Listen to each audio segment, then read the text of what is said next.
The View from the Bay starts now. Thank you. You have young children, and I have grown-up children, and we both love this topic. We're talking about raising joyful kids, following some very basic ideas. You can help your child build healthy social connections and a foundation of happiness. Joining us now is the author of Raising Happiness, 10 Simple Steps for More Joyful Kids and Happier Parents. He's also a sociologist and happiness expert at UC Berkeley's Greater Good Science Center. Welcome back, Dr. Christine Carter. Good to see you again. Nice to be here. Good to have a happiness expert. I was going to say, how do you get that job? Yeah, it's a pretty good job. Now, we all want to raise more joyful kids. What's the starting point? What's the first thing, fundamental thing a parent needs to think about? Well, I think the first thing to think about is that happiness is not actually best thought of as an innate personality trait, but rather a skill set that we can teach our kids and practice with them. So, of course, genetics have something to do with it, but more than that, it's just a series of beliefs and habits and skills that parents can teach their kids. Can you model those as a parent? Yes, you can model them. I tried to fill my book with lots of science-based, very simple things to teach kids. Now, a really great place to start, you already mentioned, is helping them foster strong social ties or strong social connections. Which I think maybe you'd think of maybe a play date. Right. But that's about as far as most of us go. Well, you know, think a little bit broader. If we've learned anything in 50 years worth of happiness research, it's that a person's happiness is best predicted by their social ties, the strength of their social ties. Right. So it's not just their childhood friendships necessarily, although those are incredibly important. It's also their connections in their neighborhood, at their school community, feeling a part of something larger and feeling those ties. We're transplants. We don't have really any family here in the Bay Area. What do you do if you don't have that sort of built-in village of your family around? Well, think of who you want your village to be.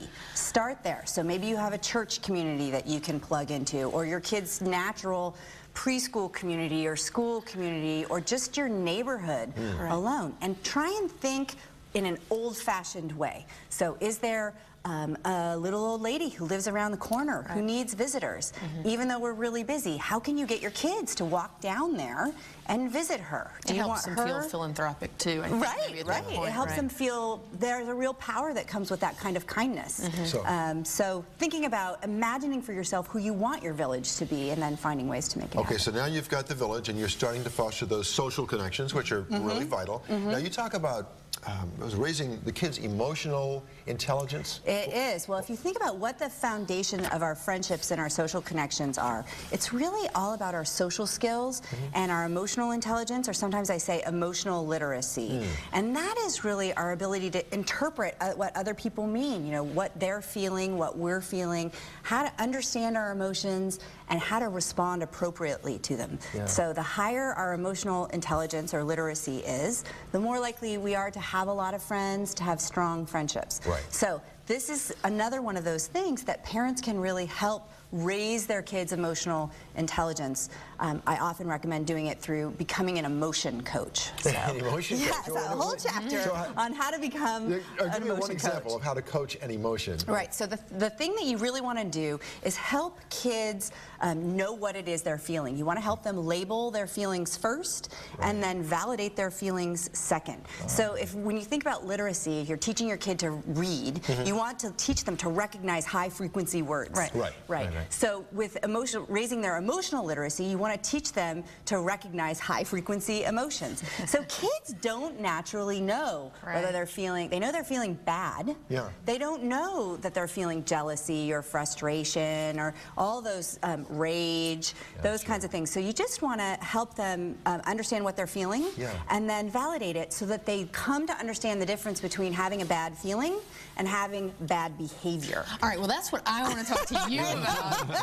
My kids are 9 and 6, and you talk about rage. They have rage directed at each other.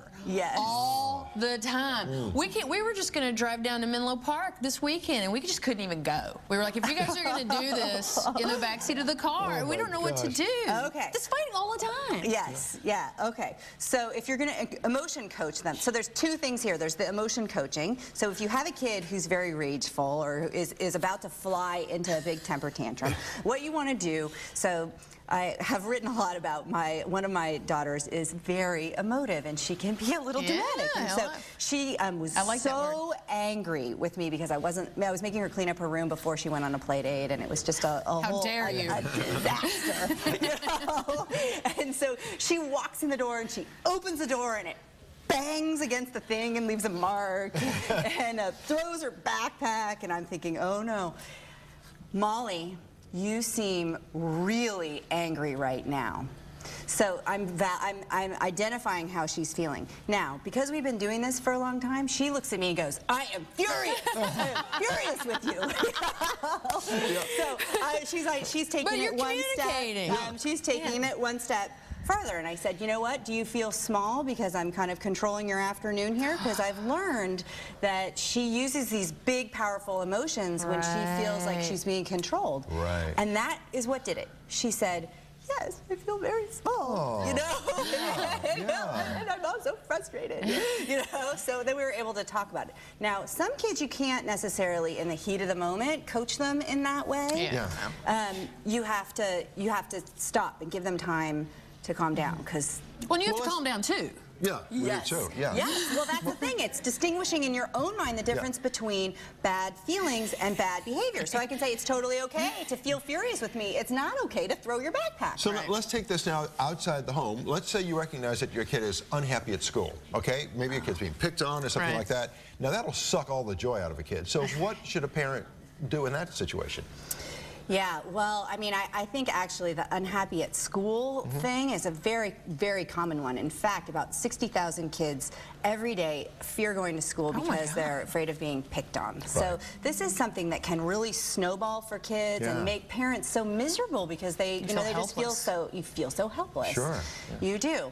So what we want to do is, there are a lot of different ways to approach the situation, but one we've already talked about, you know, trying to raise the kids' social skills, build their village so that they feel like they really have social support at school. So talking to school administrators, teachers, talking to friends, parents, so that your kid's village is there when they get to school, that they have, it's not just the situation that's making them miserable. You're filling the rest of the day with things they're excited to learn, activities that are very positive for them, so you're filling their day with positive experiences, positive emotions.